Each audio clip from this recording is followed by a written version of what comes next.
start thinking about showmanship advertising. You've got to entertain. You've got to be more interesting, more arresting, more entertaining. Interesting than the whatever surrounds you. Procast.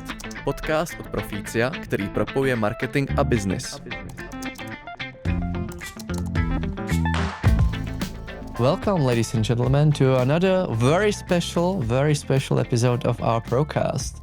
Today we are actually in London, and the big things await us because we are publishing the newest issue of our Pro magazine, which is coined the over-encompassing topic would be creativity for growth, a key topic in marketing and advertising nowadays and even before. And what I wanted to do is to give you a sneak peek of sorts. I got the greatest guest for this endeavor, which is, of course, Orlando Wood, the newly minted Chief Creative Officer of System 1. And then we got Jan Kurel, Executive Director of Proficio. Hello, everyone. So many thanks to have you guys. Great to be here, Martin. Creativity for growth, of course, is the topic. And let's just say, to put it metaphorically, we got a failing patient, right? Because advertising is somewhat plummeting, right? We want to reach out to more and more people for even more and more money. And yet we are kind of failing, to bring growth. We can't even measure it. We are getting into discussions with the CFOs, and we can't even, stand our ground.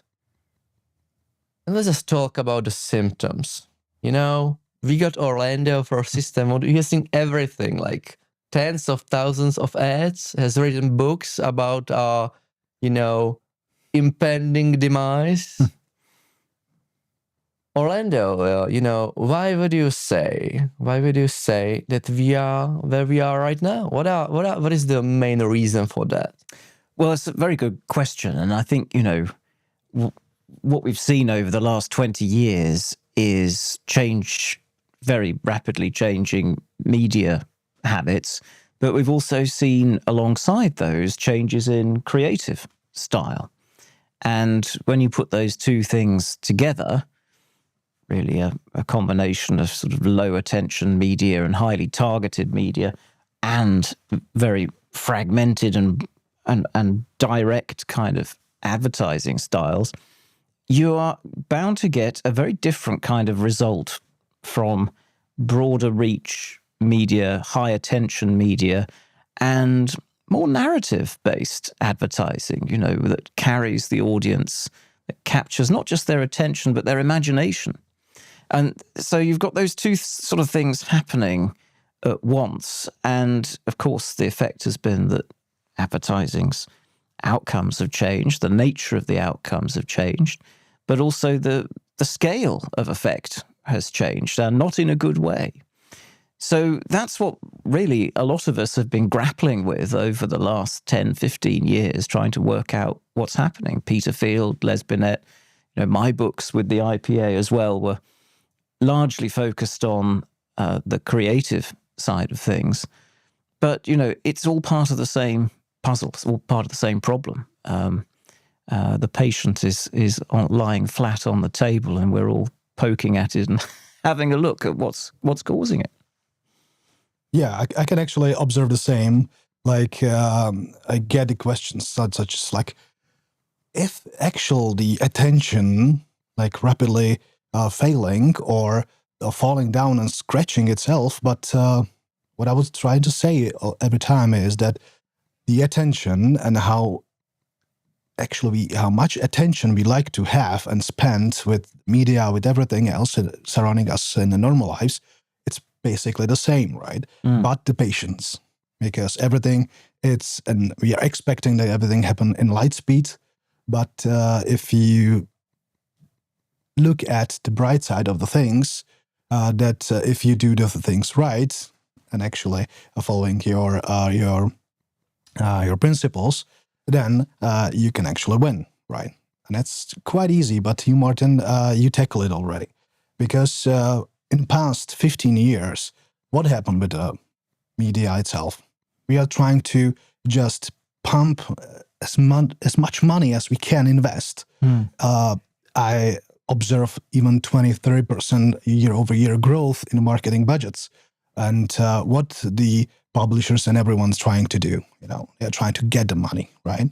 So they do everything to catch them. But what happened is the crucial thing that we starting to thinking about high attention media and low attention media. And why the low attention media actually exists, It's because all the CFOs and all the marketeers are actually chasing the lowest money, the lowest metrics, such as get me the reach for £1 or €1, whatever. So if you overreach it, you can be fired or whatever, So that's those kind of tiny metrics which we are chasing, and literally we are not doing marketing. We are doing sales here. It's a kind of sales, isn't it? It's grasping at the sale. Yeah. I think John Hegarty sort of talks about it as like being like stalking. Why are we? As far as I know, he says, that's illegal, but and yet we're doing it. We're chasing people down in these highly targeted media platforms, and there's a role for that kind of advertising. There've always been these two schools of advertising. I call them showmanship and salesmanship.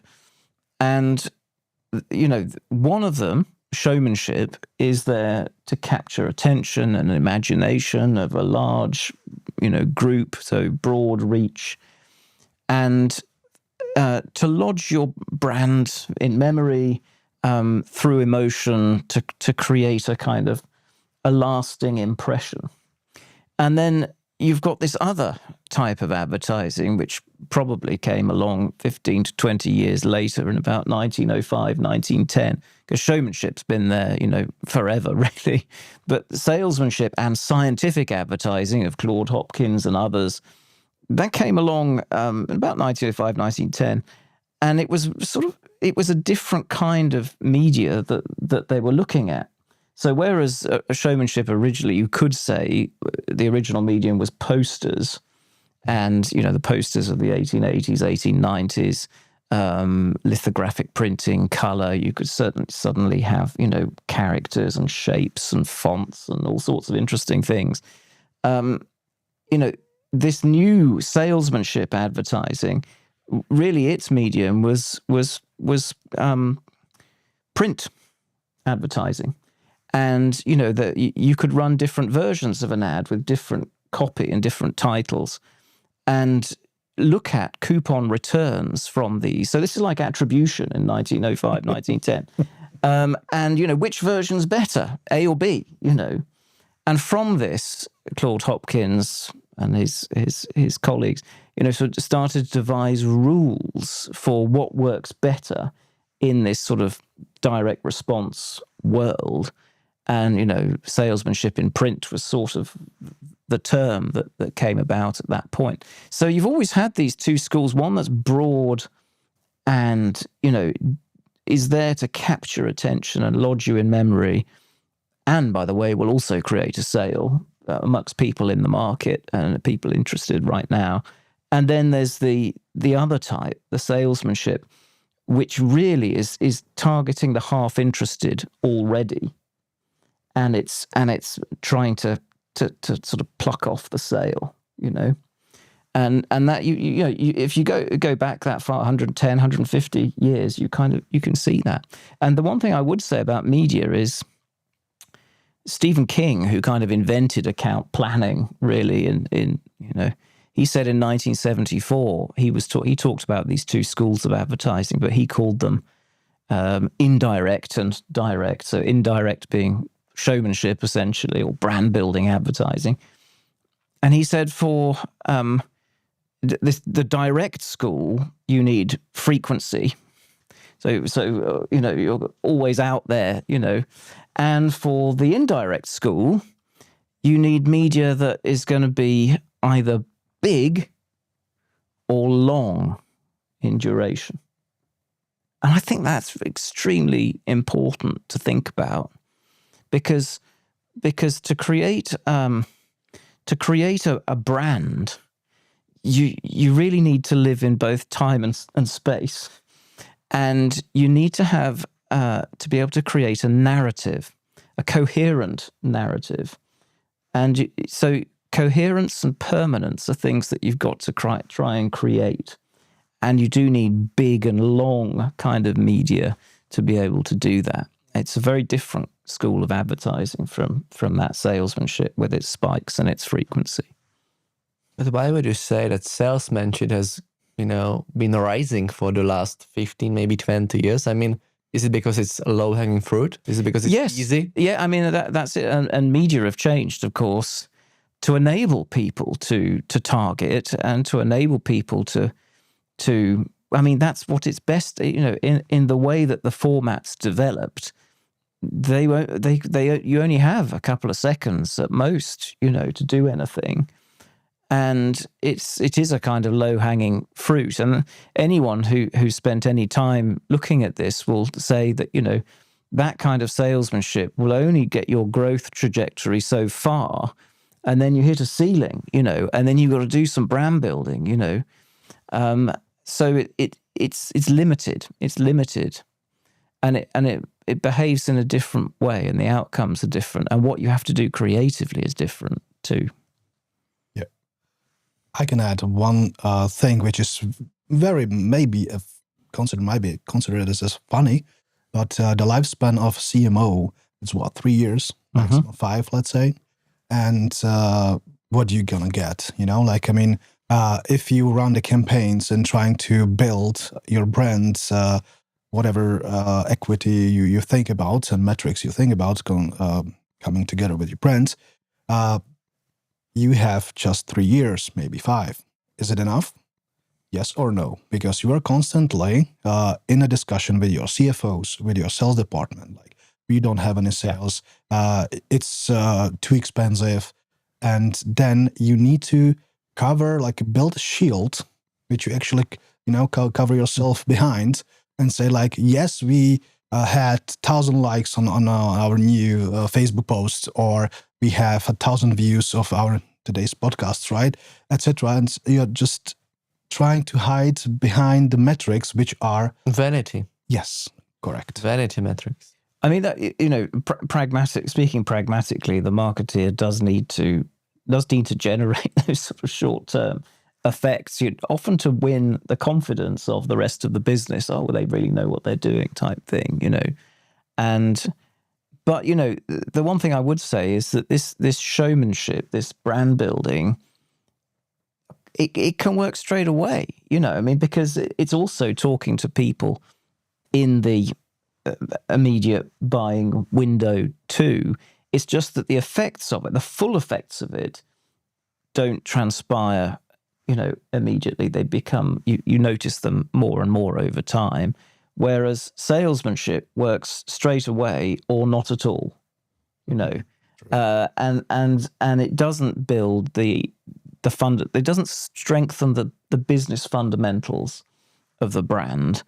It sort of works here and now, or as I said, not at all. And that's the thing. It doesn't refresh the memory networks really as well at all.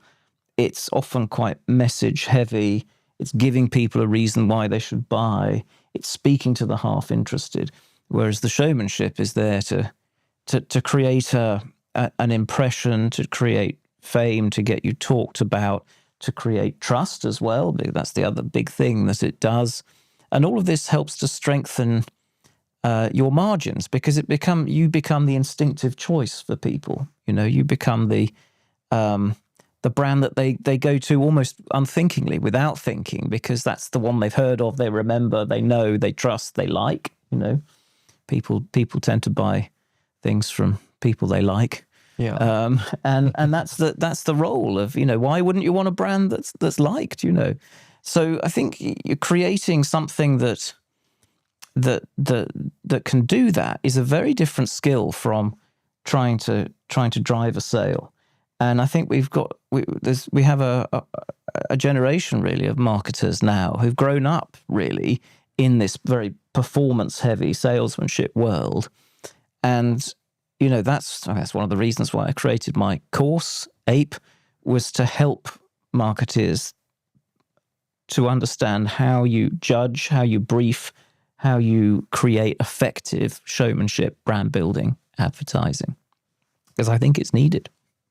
And you've also, or as you've already been saying, and tackle the issue, of course, of getting emotion out of people, right? Because of course you're gaining trust. You are getting liked. Yes. Actually liked, not like with the thumbs up, right? And what I see nowadays that a lot of brands that are, you know, going digital straight away, and of course they do the salesmanship. It's all about rationale.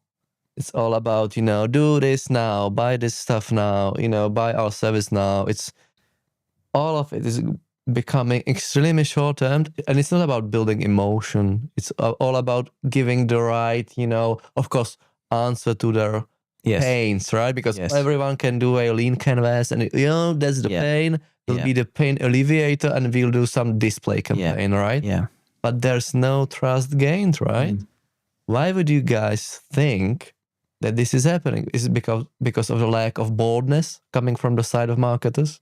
Yeah, if I may start in answering this question, I think you, Orlando, mentioned it that all the marketeers actually coming from the performance side of the marketing. So, and if you are raised by now, try me, or those kind of call to actions, right? It's very hard for you to even think about emotions because you still chasing the numbers, the immediate numbers, you know, and this kind of change of the mind of the people behind the wheel, behind the marketing wheel, it's very important. And we in the Proficio, we actually see it every day when we get hey guys, this is our brand assets, but eventually it has a call to action button by now, or there's a tag on with minus 10% discount, right? So, and where's the brand building there? You know, it's gone. I mean, that's right. It's very hard to. It's a different kind of attention that you're playing into, that you're trying to speak to. You know, you've got on the one hand with showmanship, you're trying to capture this broad kind of attention. You know, oh, that's interesting. You know. Exactly, like that, you know. But on the other, it's sort of, you know, you're tapping into a kind of more goal-orientated kind of attention with salesmanship and serving something up for them to grab, you know, for people to grab. And, you know, on the one hand, that means for showmanship, you're really trying to create preference and salience, sort of instinctive preference, salience, and I like that one. I like that one. I probably can't tell you why, but I like that one. And then on the other hand, you're trying to probably demonstrate some kind of superiority or, you know, reason, give people a reason why they should go for you right there, right now, you know. And it's tapping into that kind of goal orientation. And that's why, you know, in my books, I draw on the work of Ian McGilchrist, who talks about attention and the nature of attention and the two hemispheres of the brain. This isn't the old left-right brain thing from the 1960s, which has been largely debunked. It's a much finer appreciation of how our brains pay attention to the world, and through split brain patients, through long, painstaking study, you can start to see quite different roles for really the two hemispheres of the brain. And the right hemisphere presents the world to you in the first place, you know. It's what gives us our sense of vigilance and alertness and awareness. So we sort of know, you know, it tells us what's happening just at the edge of our awareness, just slightly off stage. And that's the kind of attention that you really need to be thinking about for showmanship advertising. And what's the right hemisphere most interested in? Well, it's interested, first of all, it sees the world as a whole, so not parts.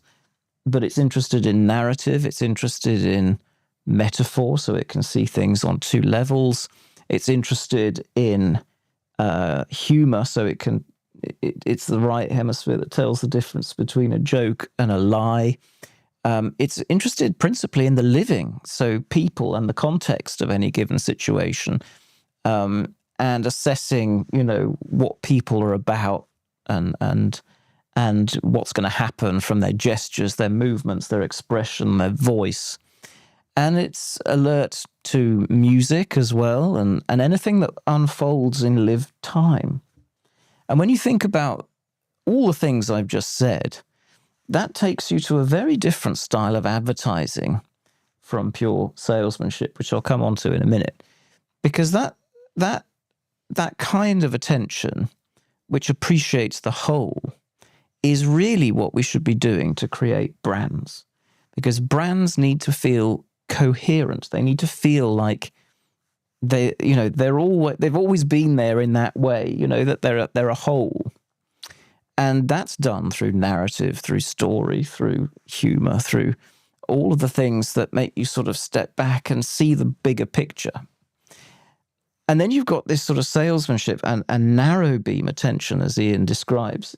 Ian talks about narrow beam attention associated with the left hemisphere, which is not very good with people. It sees them as like a jumble of body parts, It breaks things up into smaller pieces. It abstracts things. It likes to categorize things and people. And it can't really understand lived time. It can't understand music, only very basic rhythm, like chopping things up into smaller parts again. And it's not very good at understanding nuance, ambiguity. It likes things to be this or that, black or white. And so it also sort of latches on to signs and symbols, and it largely controls language, so words. These are tools with which to manipulate the world. So when you think about that, and the fact that it's not very good with people, it sort of sees them as sort of objects, sees everything as sort of things. You think, well, when you look at salesmanship advertising, performance advertising, it actually sounds pretty much like what I've just described. Often things are closer up because the narrow beam is, it's really close up to things. You've got words on the screen. There are these short, sharp cuts that wow, what have I just seen? Very rhythmic soundtracks. And if you see people at all, they're kind of props. They're just sort of blank. They're probably staring at you. And this is what my book Look Out was about. It was trying to explain how creative styles for these two schools of advertising are quite different, and they have to be different, really, to do the two jobs that we're talking about. One being showmanship, entertainment, lodging in memory, capturing attention. The other one being nudging the sale, getting people to grasp, with the left hemisphere controls the right hand, grasps, And that's the job. We're going back to stalking of salesmanship, isn't it? It is that sort of let's pick one off. That's kind of how it is. It's targeting. So that I think it's really important, helpful to understand those two types of attention, because when you look back through the history of advertising, and you look back at the practitioners of advertising of these two schools and what they say, you can kind of read these two different types of attention in what they say. So Claude Hopkins, one of the founders of salesmanship advertising, said people don't patronize a clown, so, you have to be serious. And, he talks about about speaking only to the, not capturing general attention, but only the attention of those half interested. And he favored the word over the image, it was all about words for him. And then, you've got the other extreme. You might have, I don't know, Henri Toulouse-Lautrec, and his posters in the 1880s, 1890s, which were about creating a world, which were about creating a feeling, tapping into a cultural moment, doing something that was arresting visually and that captured attention and imagination of people, the posters for the Moulin Rouge or whatever else. And they're quite different, aren't they? Quite different. And funnily enough, in the early 20th century, as everyone swung towards salesmanship approaches, 100 years later, we've seen the same swing. And just as there was a swing towards the science in 1905, 1910, there's been another swing in the last 15, 20 years towards the science of advertising. And you end up in the same kind of atomized, reductionist world, in the same place when you do that. And it's something to be careful of. I mean, science has also taught us about the importance of the gestalt, of the whole. And that's something we need to remember when it comes to building a brand. That's really important. You've also taken a very interesting point, since when you are, of course, using salesmanship, then you're, of course, speaking to people who are already half interested, Yes, right? yes. You are building a lot of, investing a lot of stuff into people who might actually buy it anyways. Because they are interested, they want the service, they want the product. So I basically tell them, yeah, we are really good. You already thought about us, but we are really the best. So go and buy our stuff, right? Yeah, that's essentially the job. And that's basically also what we are tackling on a daily basis, because we are also buying a lot of empty impressions. We are, people aren't even watching our ads because they know they will want our stuff. They will want to buy it.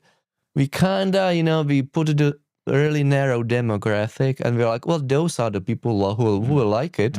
They will buy it because they did it before. Exactly. And then we stalk them to bits, because stalking back again. And yeah, they will buy it.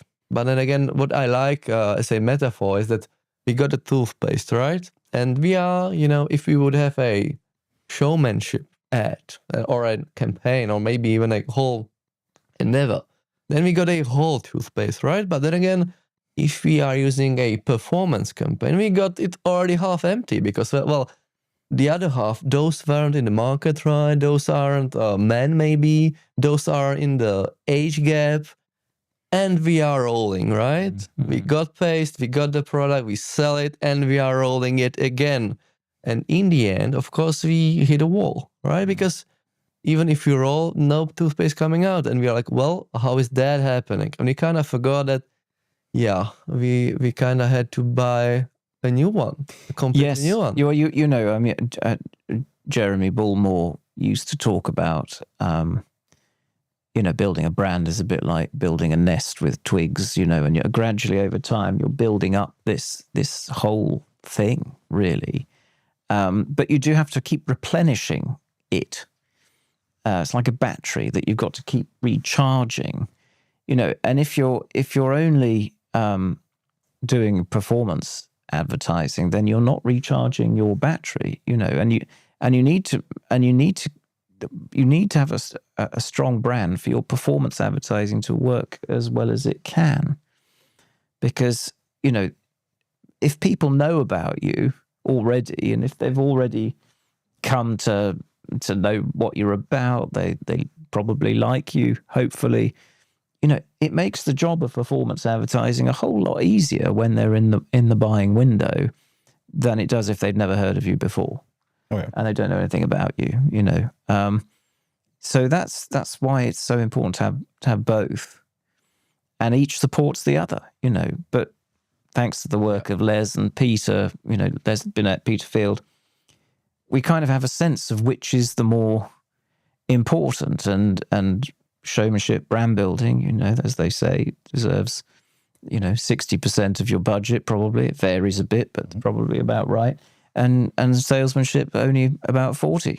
And that if you look at the work of others,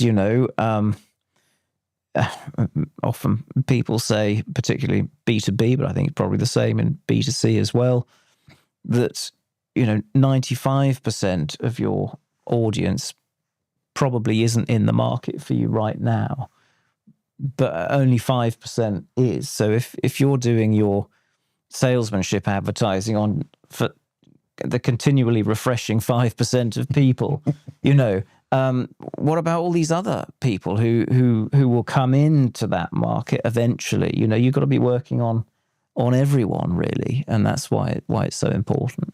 But speaking from practice, I'd really like to know your opinion, because even the large brands, CPG, FMCG brands, are advertise their products. They're doing, let's say, trying to do a great job. They hire a creative agency. They have maybe use a system to actually prove that it works. It's supposed to work, right?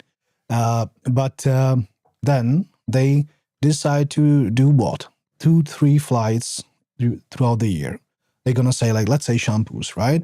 They're going to say, okay, it's spring, so we are taking our hats off, so we're supposed to, wash our heads maybe more often, right? So let's start to advertise. Then we're going to talk about, again, maybe fall. And then just very obvious chase for every sale we can in the end of the year, right? So, and then how to persuade them that we should be basically with the brand communication. We should be long-term, right? We should be always on, right? To not just talk with those 5%, but actually reach the rest of the customers. That's right. You have to create a broader impression. I mean, that's I go back to this sort of central metaphor of brands need to be seen as coherent. If you think about, I don't know, I mean, let's think about Red Bull, for instance. I mean, Red Bull, it feels, it knows what its heart is. It knows what it's about. It gives you wings, refreshes mind and body. And it finds different ways to express that. And not just in advertising either, but in stunts, whether it's, people jumping from space, or it's, experiences, Flugtag, that there's parties in parks where they have people flying off high into the Serpentine below, who could get furthest, Formula One, I mean, it finds many different expressions for this, for what it's really about. And that's really important. And it also, when you've got a coherent brand, you've also got something that feels permanent. And permanence is pretty important for any kind of company. That idea that, they've been there for a long time, or they're still with us, But permanence doesn't mean that you don't change, because you've got to have a sense of, new dimensions of you unfolding all the time to keep you fresh. But everything still has to be come back to the heart of who you are and what you're about. So it's like you're seeing something and that's familiar, but from a slightly different angle. And, that's interesting. Yes, I hadn't thought of it that way. Oh, yes, yes. And every time, so there's a freshness. It's not just slavish consistency of doing the same thing over and over again. It's not that. It's looking at things from a different angle and presenting the brand, its heart, through its expression, different ways each time. And that requires a constant sort of presence and a way of using media too, that I think is more human. I think we've got to think about media as being a bit in more human terms. I was discussing this the other day with a friend, colleague, and we were talking about posters, and we were saying, what poster? It's big and it's up high, and it's like an orator, like a person. speaking down at you, isn't it? And it's got to be confident, and it's got to be challenging, and it's kind of cultural and social persuasion, isn't it? And it's literally, it's embedded persuasion. It's embedded in the fabric of the world we're in.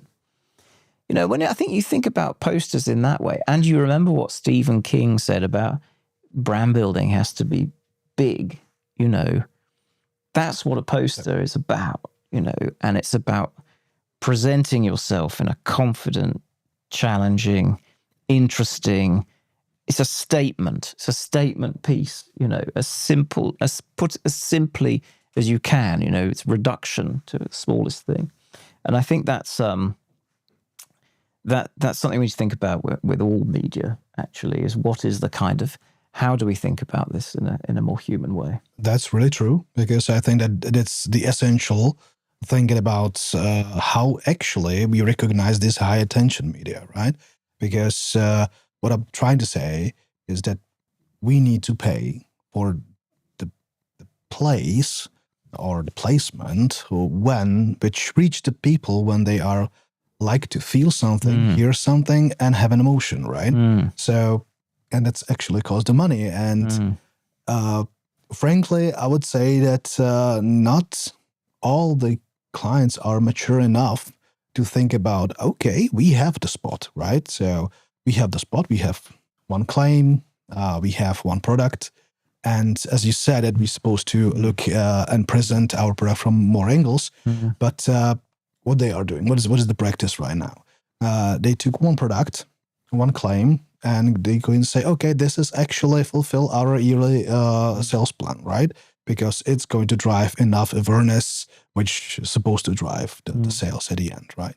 But that particular product has just one audience, right? So, but that manufacturer, that client, has a different kind of products or variations. So, and I'm still thinking that if I'm supposed to take a look at the high attention media, which costs me a fortune because we let them be that expensive, I need to treat them carefully.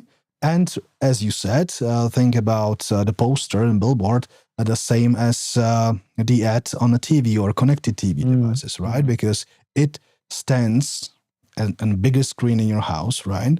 And I caught your attention. So, and how you going to persuade and how actually going to receive the message from then, it's very different than you have 1.3 seconds. That's you have the window to catch the attention on social media, for example, right? So I think that even this, like to persuade, once again, I'm using this word, our clients to not just promote one product with one claim, which they say, okay, everyone from the department loves it, right? But you know, use your platforms, System 1, and go a little bit further into emotions, and actually do the math and said, okay, if I'm gonna go back to the shampoos, right?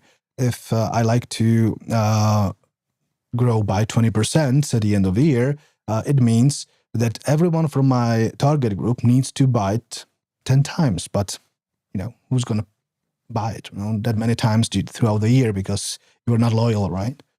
So it's a very tricky, and I would really love to get some nice success story from your hands that you can show to our clients and say, okay, see, this is how we're supposed to do it. Well, it's interesting. I mean, if you go back to you know, what we were just saying about the poster, I mean, the poster's been, I mean, CDP, brilliant agency in the UK in the 60s, 70s, really at the heart of the creative revolution, along with DDB in the US.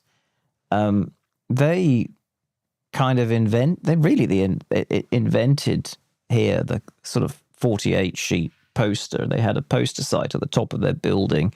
You know, they'd put the posters up on it before they went out so they could see it for real when it went out. And they would always do a big poster campaign alongside their TV advertising. Those are the two media, you know, that they would pair together. And I look back to my childhood, getting the bus to school, and I would notice when the posters changed, these big 48 sheet posters, and you'd have, they'd be there for 4 weeks before they changed.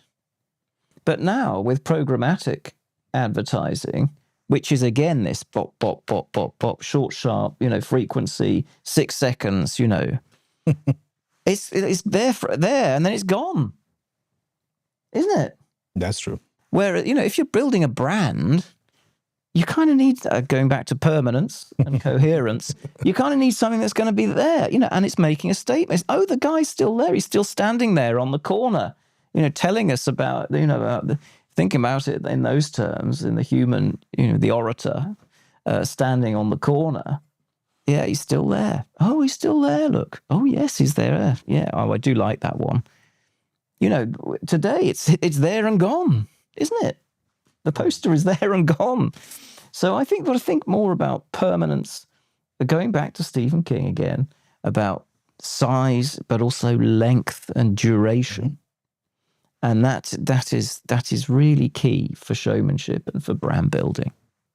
That's really true. Yeah, but I guess, and sorry to interrupt you, Jan, but maybe he was aiming for, a case study, maybe, of course, because our podcast always delivers on getting, tips out, getting the know-how out that people can utilize. And I don't want to be mean, but actually utilize. And even though I love posters, always been a fan of them, let's just say we got a brand, right? A brand that is starting out in the middle of Europe, so Central Europe maybe or something.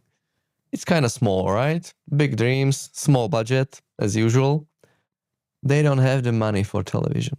They don't have the money for radio even. And they will go to the nearest person that has some marketing experience. Could be anyone pretty much anyway nowadays. And it'll be like, let's do some performance campaigns because that will work, right? Perfect ROI. You will see it straight away. And they will be like, okay, let's do that. And of course, a sales spike will probably happen if the vertical isn't saturated or something. Yep. And they will be like, well, that's the way. That's the way. That's how we will do it. And of course, this person might even listen to our podcast, even though most of our audience are, senior marketers or C-level marketers and members of the board, etc., of course. But let's just say this person listens to our podcast and he will be like, oh, that's a bunch of bollocks. Never never invested into television any time, and still, still I'm striving. And even if I wanted to push something to remember, something that is permanent, a poster of sorts, just, telling the narrative, creating a symbol, maybe the orator, the guy on the corner, right? But he still doesn't have, he or she, of course, doesn't have the money. So what would you, tell them? This person. It's a very fair pushback, Martin, from you. And you're right. And actually, when you start out and you're launching anything, you do have to kind of let people know what you do and what you're about and why anyone should care or buy you. Why. So, and in Les and Peter's work, they show that if, new launches, you need to think more about salesmanship than you do showmanship, and after a year or so, I mean, depends, but, you might want to be starting to move more towards showmanship because you'll start to find that you can only get so far with your continued targeting of, the audience, the close-up audience. So I think that a couple of things to say. One is from the very start, you need to have an idea of your brand and what your brand is and what it's about and where it comes from and, I mean, it's personality as much as anything, but it's character. and what it looks like, and its tone of voice, all of those things, it's good to try and have those ready from the start, because you're building the brand really alongside your salesmanship. And then, there are lots of modern media where you can start to talk about yourself in a more human way, present yourself in a more human way.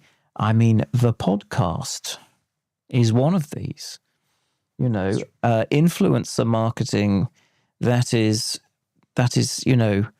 more intimate and gives you a sense of who the people are behind the brand, I think is very effective. I mean, recent work has shown, the IPA have shown how its ROI is very strong. It doesn't give you the same volume of effect as TV, but its ROI seems to be pretty good from the study that they conducted. So I think that's quite interesting, and so it starts to give you a sense. Well, how could we both build a brand and sort of drive people towards us at the same time? So that's certainly one of them, and certainly, in B2B marketing, that's, I think, a very shrewd thing to do. But, you might do other things. You might do thought leadership. You might talk about things, not just about you, but about a broader. It comes back to this metaphor of broad and narrow. Yep. But the subjects that you talk about, the things that you do, is you kind of display leadership in an area, in a broad area, not just, our product does this and this is the best product and this is, you need a better mousetrap, but it's sort of what's the bigger thing here? What are we about? What do we really believe? And what are we against as well? That's an important thing to try and manifest, to express. So I think those are things that I would advise any brand starting out to think about. Actually, I can sign it. What you said, it's totally true. But I hope you are happy with the answer. Yes, I do. But even that your reply was not just where you answered the question, not for 30 seconds. It was quite longer. It's the same and applies for media. If you want to do media, please think about media. Because otherwise, you're going to get in trap of the fast-pacing, easy-to-get platforms when you just need to have a credit card. But eventually, you're going to see more conversions in the system than eventually you actually have to pack and send to the clients. So just think about how to get as much relevant media at the very beginning, because we cannot forget about accountability and ROI and everything. So think about that even for B2B brands, just be in a television, and we are talking about a central part of Europe. I don't know if it applies for UK too, but if someone sees you in a television, that means like, wow, yes, that brand is good. No, it's because of its breadth and its size. Yeah. People instinctively think, well, that's signaling something about the brand, and its confidence, its strength, its wealth, that it can do this. All of those things are communicated not just by the message or the ad, but by the medium, and that's also very important. Last time we get a brief about hobby markets and how to promote this stuff. Do it yourself mostly, but they also aim for from the construction workers and the companies they are actually building, the real estate developers, etc. And we just think about what they are doing actually. Now they are sitting in the cars, right? So what do you do in the cars? Listening to podcasts or just simply just turn on the radio, right? And we just did it, and we didn't have kind of Google Analytics data that proves like, yes, this actually drives a huge amount of sales. But eventually, those B2B partners came back to the client of ours and said like, hey, you did a great job. we hear your spot in TV or in a radio on the way here. So we actually decide to come here and lower and be part of it, like do Coherence promotions, etc. And it was that radio. And being in a radio, is it that, like what a case hunters, like some marketeers could be those kind of people. But basically, it's not a fame, do the audio ads or radio ads. It's not bringing you any fame, but working with an influencer or posted something somewhere, which might give you some credit, but the credit is basically false because it's just about you. So my message was that just think about how long you have to be there in terms of to even the platform itself has the chance to reach all its potential, and then no one is on a single platform. We are circulating. We are circulating and using 15, maybe 20 touch points just on a single session. We are having our phone in a hand or something. So do your homework. In this case. Yeah, absolutely.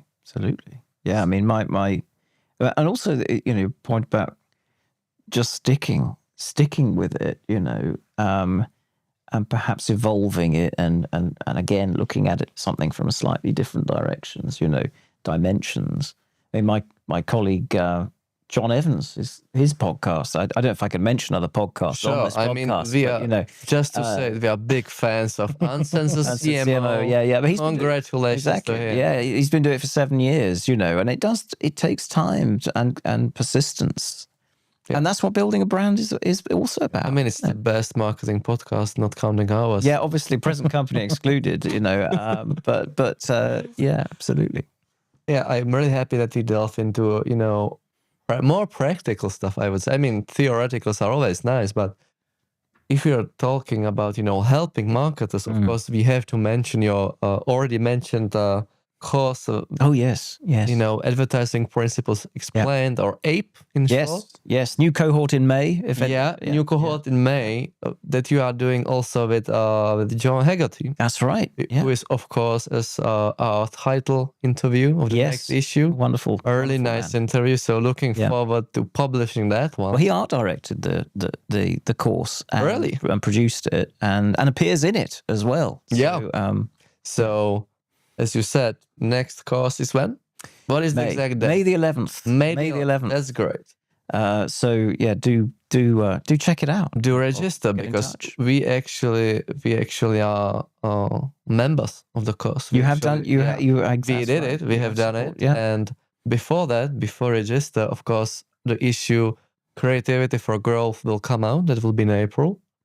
And as for helping marketers, of course. It is. Let's just say, we tackled the symptoms of what marketers nowadays are kind of doing wrong, right? Or maybe even it's not wrong. It's a different mindset, let's say. Maybe just simply not doing. Simply not doing anything is also bad, right?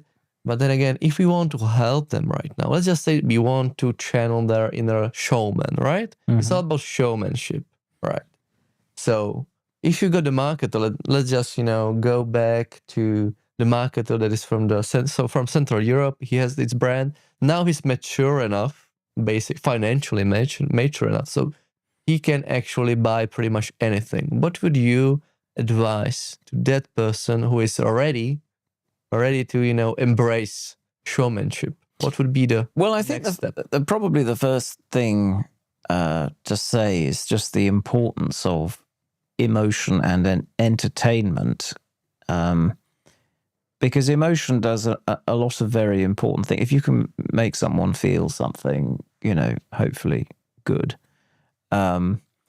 it helps to orientate our attention. It helps to lodge you in memory, and it also sort of helps you to sort of you feel something for this brand over that one. So it simplifies decision making, and therefore we're not really thinking about price, or we're not really thinking about anything else really. It just makes things easier, so we attach some sort of emotional association with this brand over here, where we won't think about those ones there. We'll just go for that one. And of course, what that means is that you can charge more for your, or at least it sustains and maintains your margins, which of course has a massive impact on profit.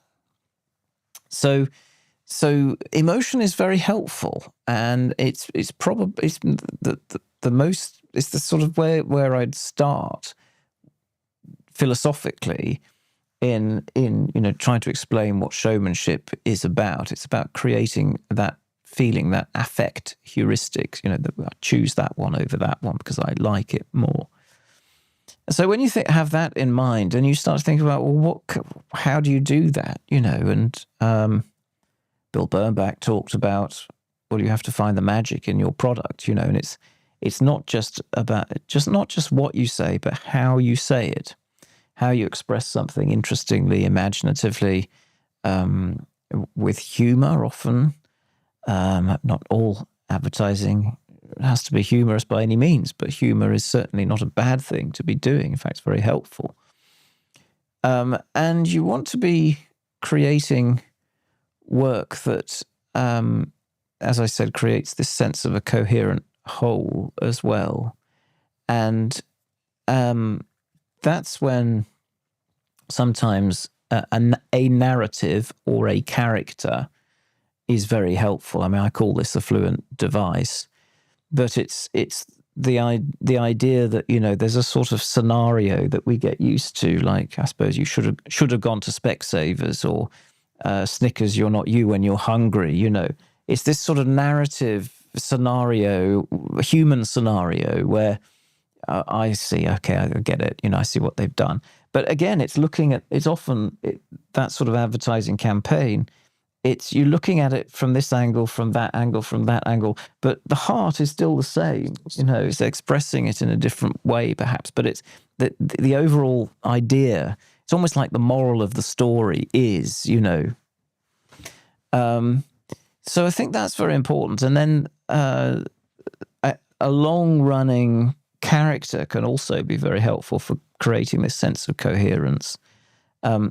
We talk a lot about distinctive assets today: shapes, fonts, colors, logos, all of those things, all very important. You've got to get them right. They've got to be part of your marketing.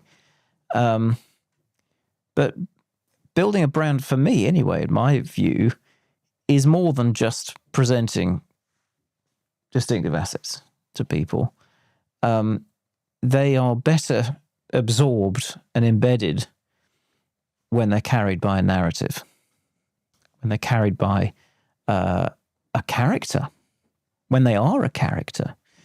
The right hemisphere understands the living. It's interested in the living, what they're doing, their expressions, the way they talk, think of Daffy Duck or whatever else. It's sort of despicable, it's that sort of thing that we remember and we're alert to. Well, let's say spot on expression. Yeah, exactly. Wow. Thank you. Wow. And it's. Can you do another one? Yeah. Well, I don't know. I mean, I did do, and in Stockholm, I did do an impression of Manuel from Fawlty Towers, but that would mean getting up, and because it's the whole body that goes with him. He sort of.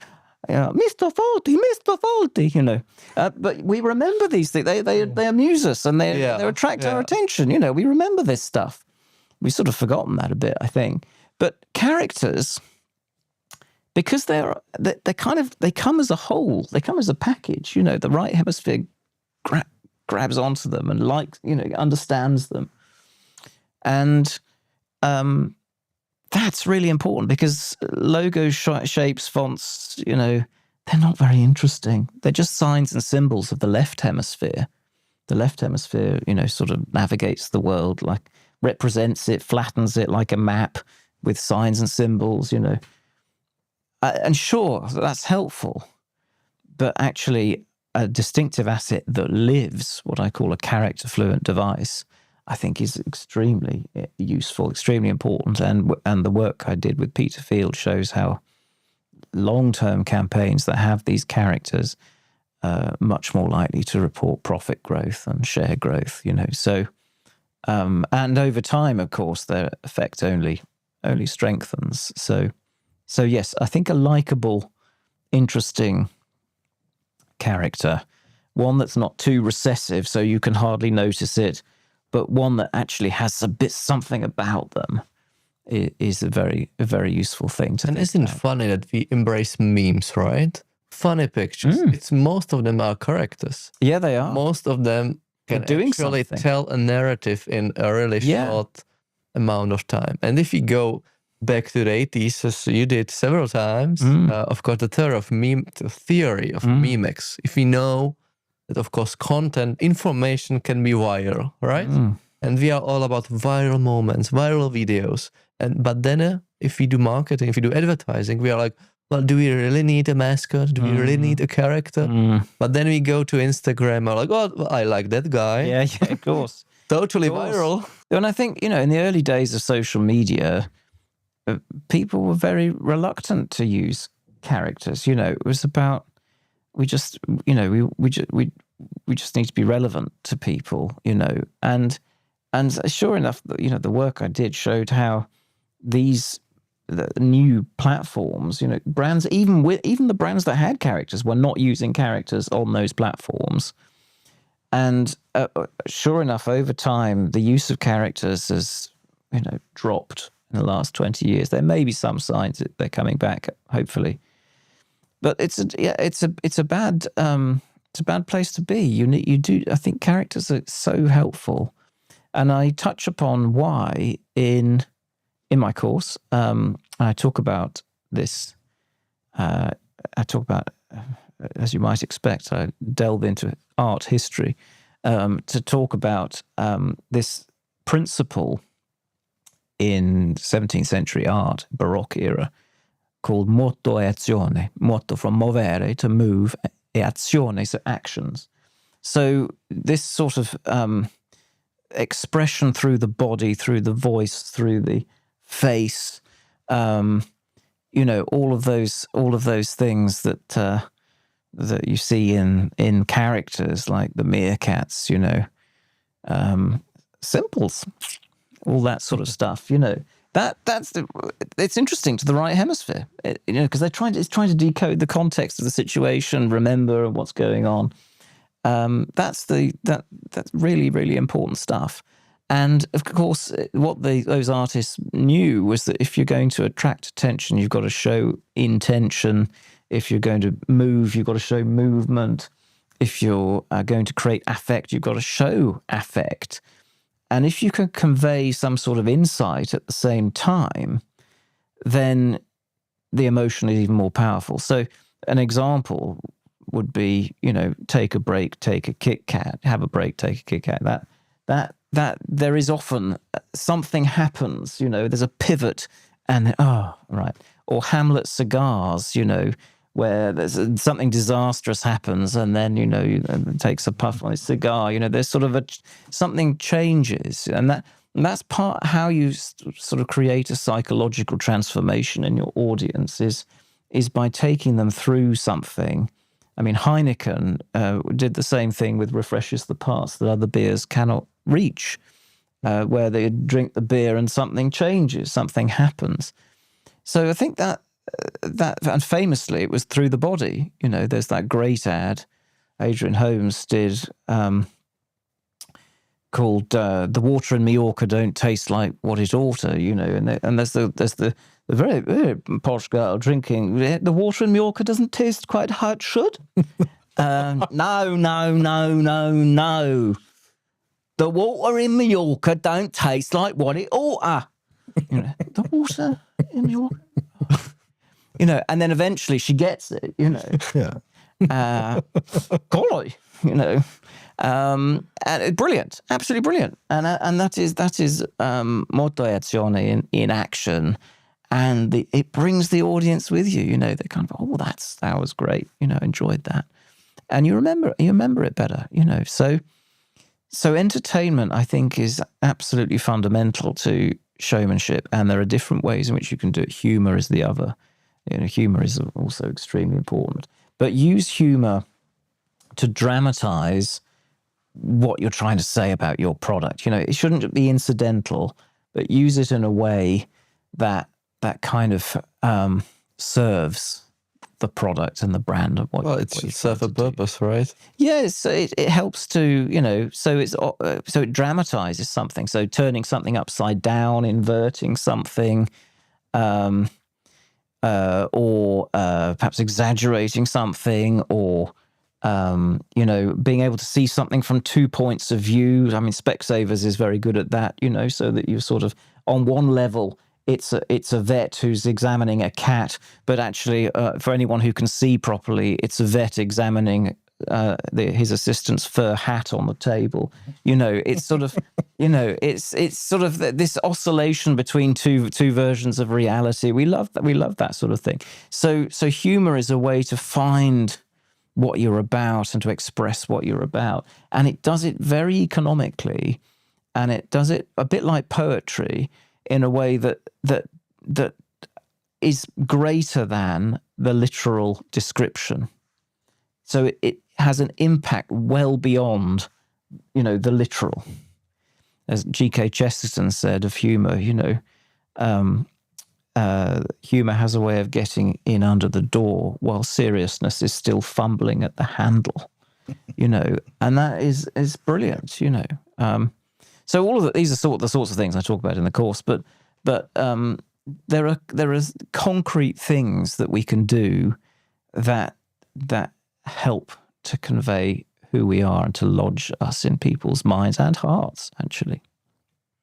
My advice will be, going back to the question, actually, what was the question? Take us back to the question. Yeah, let's just go back to the question was, of course, giving advice. And sound advice, I mean... Yeah, sound advice. Chesterton is a great poet. But see, another 3 maybe more minutes about very interesting thoughts, how we supposed to do things, how we supposed to think about the things, right? But I mean, the first thing you need to think as an entrepreneur or the owner of a brand is that the marketing is what, 10%, 20% of your workday, you know, it's the rest you are responsible for, maybe even more important stuff than marketing is. And our podcast here is all about getting the sharpest mind behind the mic and share the tips, right? Were they not available? But I mean that just to take your own emotions aside, hire a team and team of professionals which actually you can trust. But let's keep your final decision part, obviously.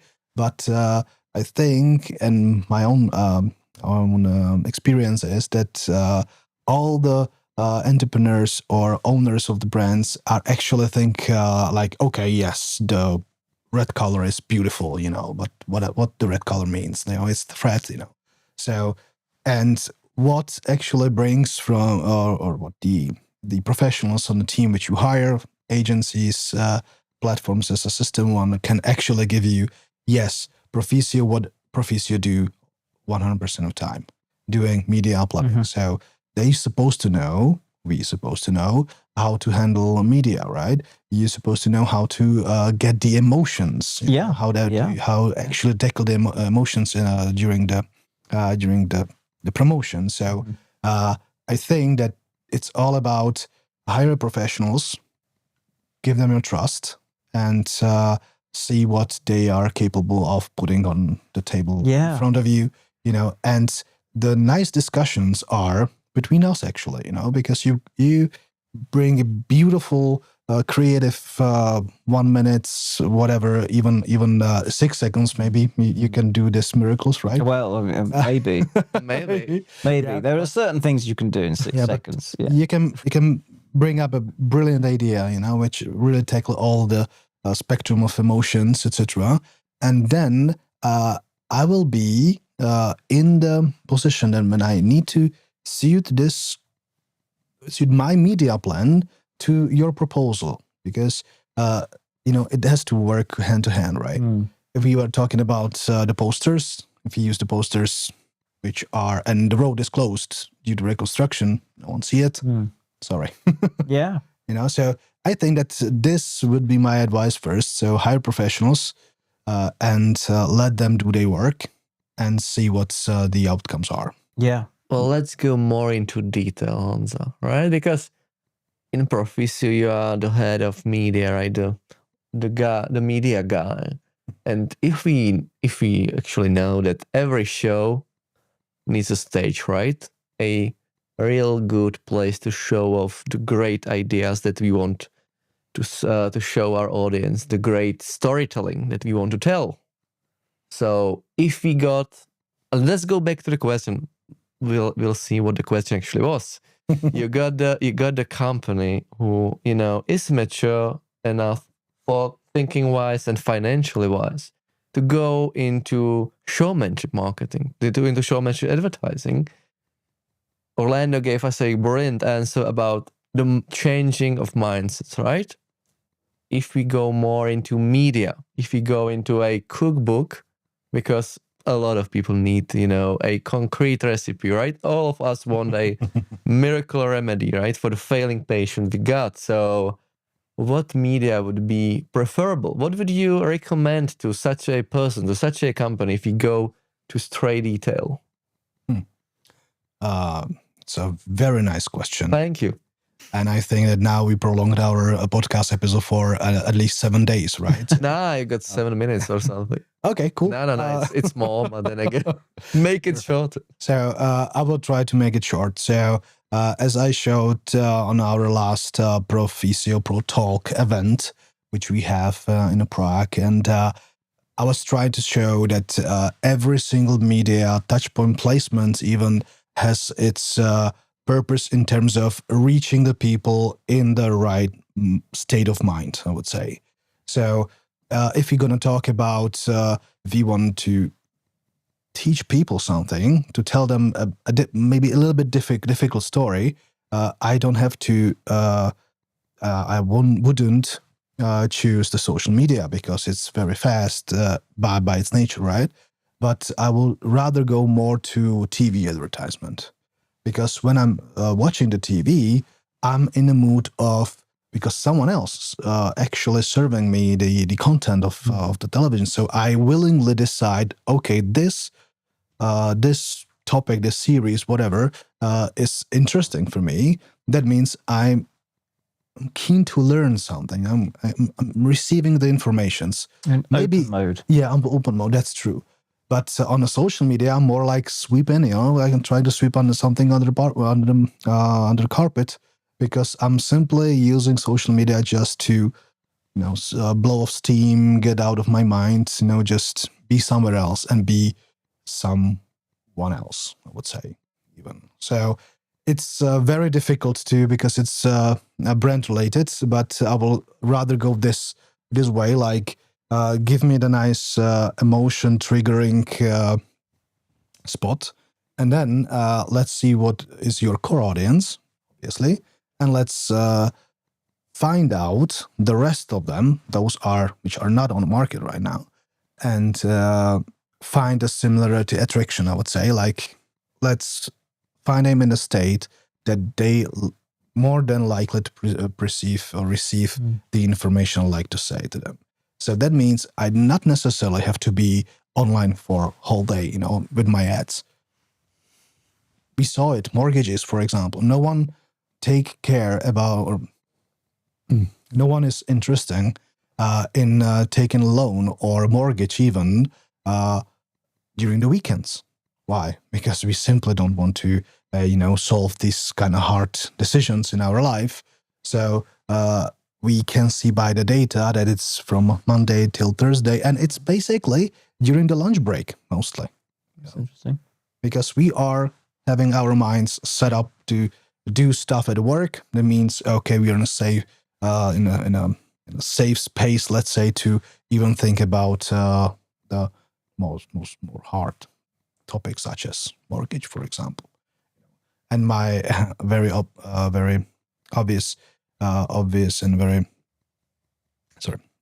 and one thing I like to use and mention many times that when I'm cooking the pad thai and searching for a recipe at the night, I don't want to see breaks or whatever new grass seeds for my garden, because really I don't care, because I'm just need to get the fast information because my kid is hungry over there, and I promised my wife that I'm going to have a dinner and dinner will be on time, so I really don't want to see anything. But if I'm gonna see, I don't know, the grocery shop or some restaurant which actually offers me delivery in 60 minutes, it will be very relevant for me, right? And even though that I hate deliveries and I'm a bit in a rush of time, maybe I'm going to consider that, yes, it's the right choice for me. So it's very difficult to say and give this is the right way, but just really, as I said before, do your homework and think media. If I tackle it correctly. It was long. I'm trying to read Martin's, face. So. His face is inscrutable. It's very difficult to tell what he's feeling. This is a beard, right? Because that's what we do. We grow our beards out and then we can say, it depends. Then again, my question was mainly, targeting, the very basic question that we get every day in Proficio is just, why should I do TV? I mean, and we got a person, I mean, maybe he's mature, maybe he or she wants to, do the showmanship. But again, what is the concrete, reason? Where are the numbers? Because lots of people are like, give us the numbers. Because everyone likes a show, right? But where are my deals? Where are my, where is my revenue? What do you say to these people? Well, you need to do these kind of media to actually drive revenue. Of course, we know that all of those will in some way of kind drive revenue, but it won't happen overnight, of course. Maybe even it will. It can happen straight away with television. If you put out a message on television, you look at sales response spikes, it can be straight away. Yeah, so maybe let's just reform the question a bit. If we want to make one argument for these people who are like, well, I need a real concrete reason, maybe some number. Of course, we can make up a lot of numbers in marketing. What would be the argument for, it really makes sense? I mean, Les Binet recently did something on this, didn't he? Did you see it? It was called Go Big or Go Home. Yep. Yeah. At the IPA conference last autumn. And he talked about a couple of things. One of them was that when you look at what explains incremental profit, and statistically, it's only ROI explains only 11% of incremental profit. 89% is explained by budget. So it's budget that drives, essentially effectiveness. And we've forgotten that, I think, as an industry. And as he says, why is it that all big brands are behaving like small brands at the moment in their media choices? So we've got to remember that.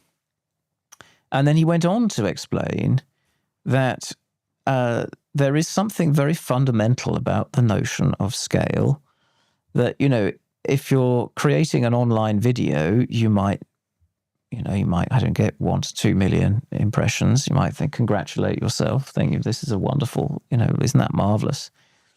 But actually, it probably won't probably just about pay for itself. And then you sort of, you go up and up and up. And he sort of explained that really, if you're looking for sizable market share gain, in the UK, the numbers will probably change, depending on population. But you're looking at somewhere between, 200 million and 1 billion people seeing impressions, exposures. And it's only when you get up to that level that you're really going to see market share gain. And so scale is important, very important. And he talked about, I'm stealing all his best lines here, but Well, he's great. He's great. Yeah, he's great. But he said, he said, does anyone know what the most viral video is? And he, do you know? I don't know. Baby Shark. Yes. Oh, you've watched this. I've seen it like yeah, thousands of times. perhaps it was Me you too. that drove the figures, but yeah, it was. It's Baby Shark, and it was like, man, I can't actually. I think the number was a billion impressions. Yeah, it's more than a billion. Yeah. And then he said, do you know how many impressions our John Lewis campaign at, DDB was, having been on television, for over several years, it was more like 4 or 5 billion. And that's really what I think that was over 4 years he talked about. So that's really that you've got reach on the one hand, you've got scale, but you've also got media that need to be high attention media. And if you look at TV, I don't know, the average TV ad probably gets about 14, 15 seconds of attention. An online video might get 3 or 4, Maximum. maybe. If you like it. Maximum. Maybe. Yeah. Maybe. Probably 2. So, and we go back to Stephen King again. When I say you've got length is important because you're telling a story. There's narrative, there's coherence, there's character, all of these things very important for lodging in memory. I mean, Karen Nelson Field has drawn the link between attention paid to an ad and its ability to create mental availability, and talks about 2.5 seconds at the very minimum, to do that. And it costs fortune, actually. Media. Sorry? And it costs fortune in terms of media, right? When you simply just okay with impressions, which are like statement that okay, my ad was alive, somewhere. So then you pay what, maybe 7 times less than when you actually want to drive the attention. Right? Yeah. So my general answer to your question would be very simple. Just look at your category. Like if you are whatever, telco provider or IT company, whatever, you definitely going to find someone else who's on the market already and trying to do the same stuff and maybe battling for more than a decade on the market, right? To promote their jobs and products, right? So you can learn stuff from there, and you can tie, as you said, you can tie the media investments right together with the market share and the sales out of it. We saw it on the car productions company, for example. It's very, very obvious in Czech, and buying a car, it's not an impulsive buy, right? So it's more you have to think about it. Yeah. So it depends on the brand, but rather I would say, like, can we learn from the mistakes that have been already done, such as flighting in the campaigns? What about to lower our ambitions of a reach, but extend our campaign in time, to get even more to be, as you said, more permanent, etc. Yeah. I think longevity over time is critical, really. In time and over time. Yeah. Yeah, and speaking of longevity, as we are nearing slowly but surely the end of our podcast, the traditional closers of startup and continue. But before we go into that, we were talking advice, of course. If the listener to this Procast by Proficio is getting any advice from you, one single thing the person should, take home, implement tomorrow, to actually, say with confidence that he used or she creativity to channel growth in advertising, what would be the one advice? Take your time. For me, it's very simple, if I may. Sorry. Don't try to chase the lowest impression. I mean, the lowest, the cheapest impressions they are on market, or even better to say, just take the wheel and try to and start driving your marketing, not let the procurement or financial guys doing it for you, because they're going to do what they are going to best with negotiation, the price, right? But that's not a marketing. So we need to have and ensure that we have enough money, great concept, and actually drive emotions, right? For me, it would be understand the difference between showmanship and salesmanship, what they both do, their roles, what they look like, how to judge them, how to brief them, how to sell them in to your company. Because if you can't do that, then you're in trouble. And you need to be able to articulate the difference between these two things to bring people with you and to explain the difference and the sort of effect that you're going to see with both of them and how they help each other. Maybe one thing I like to add here, because Les Bennett shared his opinion about Czech, and it was actually our unique... that was Mark Ritson. Mark Ritson, sorry. Yeah. So Mark Ritson, sorry. Mark Ritson shared his opinion about the Czech Christmas ads, which were created in Czech by the Czech biggest companies and advertisers. And it was actually a unique cooperation with Proficio and Mark. And he said and stated very correctly, do the pre-test. If you don't do pre-test and just, sign up your release statement and bye-bye.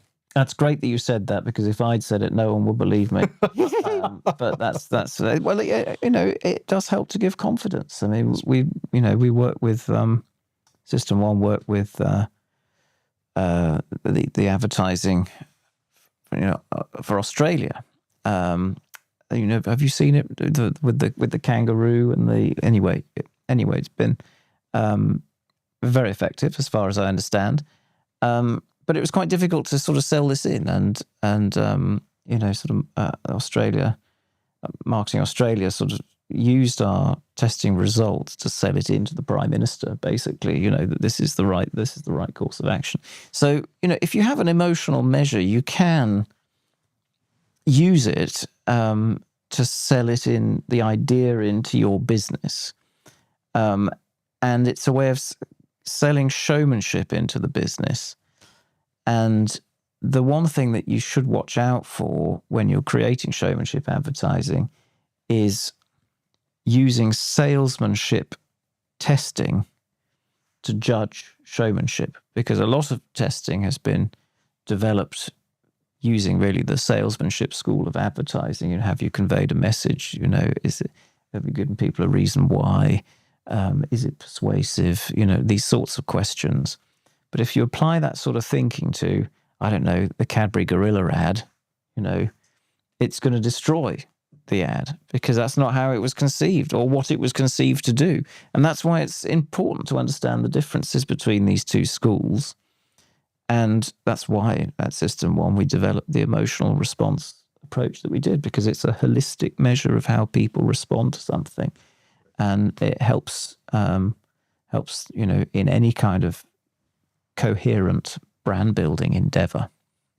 Of course, pre-testing is a big topic in the latest issue that will come in April, because, of course, John Haggerty has a really strong opinion on pre-testing. He does. And, of course, many others who are big fans of pre-testing are also in the issue, so stay tuned for that. And as we are nearing the very end, in every single episode of our Procast, we are having a start and stop and continue, right?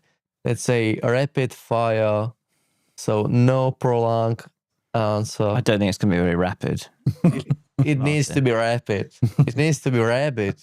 I mean, if you got a marketer, and that is basically a continuation of the question that I put out before. If a marketer that is in the field of marketing for quite some time, and of course knows the schools of salesmanship and showmanship, and knows, what is the difference between, hopefully knows, between brand building and performance and anything else. If you would recommend this person, what should he or she start anew? What should he or she, continue? And what should he just stop doing from the get-go? What would be it? Okay, who's starting? Who's going first? Well, I guess it's Honza because he's Okay. totally into it. Yeah, actually stop chasing the cheapest impressions. Continue thinking about entering the brand buildings, and think about your brand, because you are doing it, but maybe you're too afraid to step forward and start to think about the media and state of mind of people who are sitting next to each other, consuming the media in that particular time. Fantastic. Well, I'd say start thinking about showmanship advertising. You've got to entertain. You've got to be more interesting, more arresting, more entertaining, interesting than the whatever surrounds you. And that's fundamental to growth, really. I would say stop chasing short-term ROI, because that actually leads to a focus on efficiency rather than growth and effectiveness. Most efficient campaigns, as Les Binet will say, are campaigns that never ran, because it's all about, the smaller your budgets, the bit more efficient they will be. And then, I'd say continue with your brand building as a coherent and permanent way of expressing who you are, and we've got to get back to, I think, a more human way of presenting brands, one that incorporates distinctive assets, but one that goes further than that, and that uses narrative, and that uses character, and humor, and all of these wonderful things that bring people with you and that capture imagination. Both lovely answers. We are at our end. Of course, we are publishing the next issue of our magazine in April. And after that, of course, attend the course by Orlando. Please do. Love to. It's great. We got experience with that. So thank you to both of you. Thank you. It was great. Thank you. Great chat. Thank you. And goodbye.